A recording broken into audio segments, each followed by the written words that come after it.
Good afternoon and welcome to Your Future Impact, the show dedicated to empowering students and young professionals by connecting education with industry, providing the skills, insights and opportunities you need to succeed in your career and to make a real impact.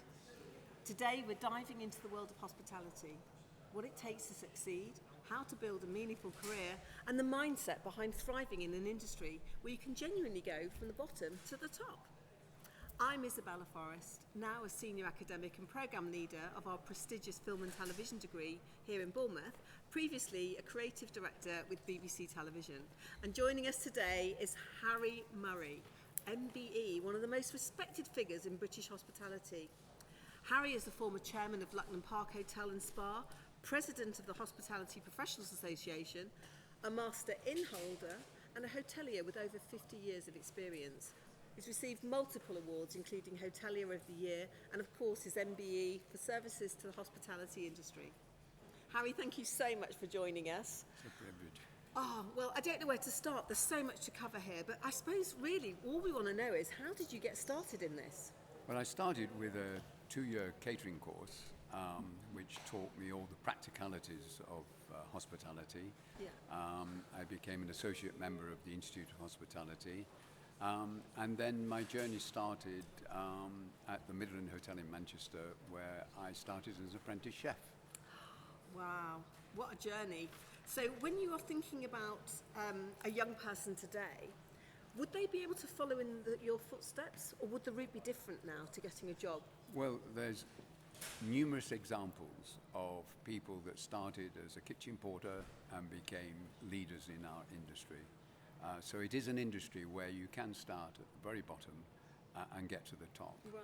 Provided you have emotional intelligence, have a heart for being kind and caring for people. So there's some soft skills you're talking about there, and you still seem to think there's movement within the industry. But what about things like degree courses? What impact might they have, and are they useful and helpful in this kind of Well, sadly, most universities now are not providing the skills, the practical skills needed for our industry. And what would they be? What would you see as the practical skills? Well, kitchen, front of house, being practical, housekeeping. I mean, there is one hotel school, the Edge Hotel School, which is at Essex University. They actually run a hotel. Wow. And they have a 40-bedroom hotel, and the students work in all departments, 25 hours. It's a 2-year course, so it saves parents money. It's a 2-year course, and they come out with the practicals and the academic skills. So you're talking about that as an incredible epitome of what the ideal would look like. If not every university can have a hotel, what other routes to industry might there be? The other route I would strongly recommend is the apprenticeship route. Right. And again, to keep the students, the hotel and parents happy, you can now get a degree going the apprenticeship route. And companies like Park Plaza, Red Carnation Hotels, Marriott Grosvenor House, Dorchester Collection, they all offer these courses, and they work with Gloucester University, and as I say, earn while you learn. Very good. And is it likely to are you likely to get a job at the end of that? Is there any direct correlation between that? I would think with that sort of investment from those companies, they will offer them a job because they will be very rounded people. So thank you for that. We've talked about the kind of structure of courses and how it can help, but what do you think in terms of personal qualities or behaviours that people need to be open to and exhibit to be successful in your industry? Well, emotional intelligence is very important. And why is that? What is the Because hospitality is all about emotion. It's about caring for people. It's about making people feel, when they've been to a hotel. It's the memory of how you've made them feel, and technology can't do that. Technology can help from a point of view of helping to resolve problems, but it can't place, the heart and soul of a hotel. That's really interesting because, of course, technological innovation and AI are very much here to stay. They're very much, important things for our students currently to be thinking about. Would there be any scenarios whereby that kind of technical experience could actually be beneficial? Absolutely, and this is the one advantage where young people, I mean, my grandsons solve all our problems because they're so digitally equipped. Yes. So that yes, so from a solving problems point of view, they certainly can, and things like revenue management, financial management, all these algorithms, data, guest data, Yes. making sure you've got all the information on your guests, trends, changing trends. So yes, I think young people have that ability to quickly adapt to that. And in terms of AI, do you see AI having a big impact in your industry? Yes, I think more and more AI is coming into it. I mean, it can do all kinds of things. I mean, I follow some of the larger groups, and some of the larger groups are now finding ways of reducing costs, Yeah. doing rotas for staff and things like that. So yes, I think AI will come in, but it will never replace, the personalised service. Well, that's very interesting you say that, and it gives some hope to our students. So, in terms of what personal attributes would you be looking for? We've said emotional intelligence. What else are you looking for in terms of someone's character or nature? Well, again, I mean, first of all, I'm always been an advocate of appearance, so I think appearance is very important. Certainly in terms of character. I think also a young person should have a vision.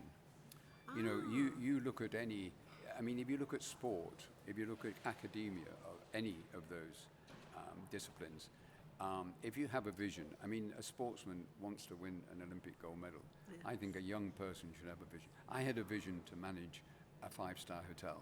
When you started in those early days? I wanted to manage a 5-star hotel. That was my vision. And I did that at 32. Not because I have any sort of special skills. I had that ability to gather people around me with more skills and more experience than I had. And that was part of my success. Also, my parents taught me values, integrity, do unto others as you would do unto yourself. All those helped me to motivate and build highly emotional and motivated teams. So, I share my success with all the people I had the pleasure of working with. So would that be a piece of advice you would give to young people today, to try to not be a master of everything and think that you need to take on every role, but to recognise the value of a team, diversity? Absolutely. For example, I've never been a drinker. I'm sort of, I couldn't tell you very much about wine, so employ the best sommelier. And I think that is the approach I've always had. Yes. Empowering people to do the job. And I think one of the things that should be done is to develop leaders. You can be a leader in a department. Yes. If you work, you can be a leader. Simon Sinek says, leadership is not about being in charge. It's about taking care of those in your charge. Well, that's really interesting and very inspiring. I guess one thing about all industries at the moment is that there's massive periods of change.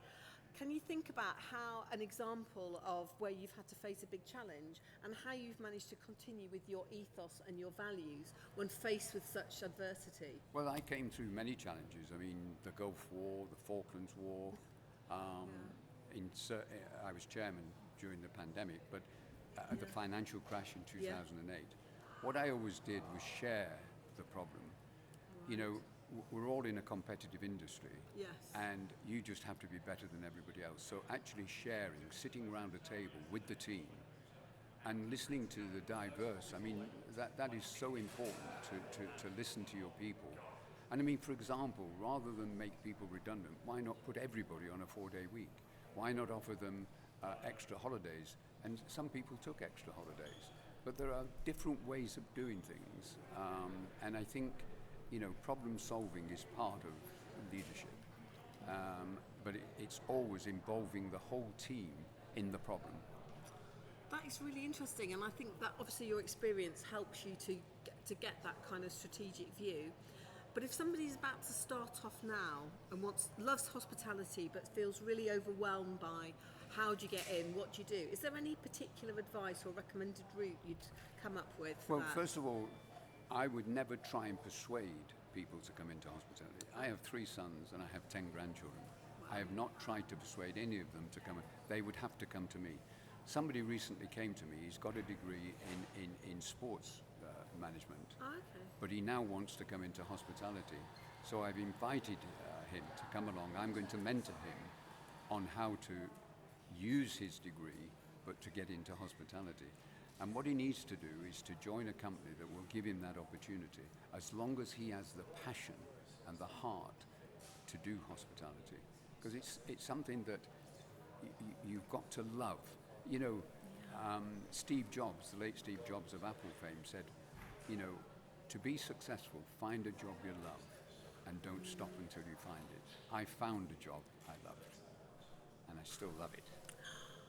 Wow.